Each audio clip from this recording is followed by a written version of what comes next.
So welcome to another episode of Amazon product video in which we demonstrate the product's capability, features, and function how-to so you can make educated purchase decisions.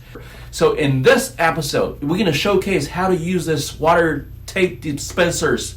So the first steps, we're going to show how to follow this wonderful user guide, 6 steps guide to rewind tape, fill the tanks, and start using that pull and tears.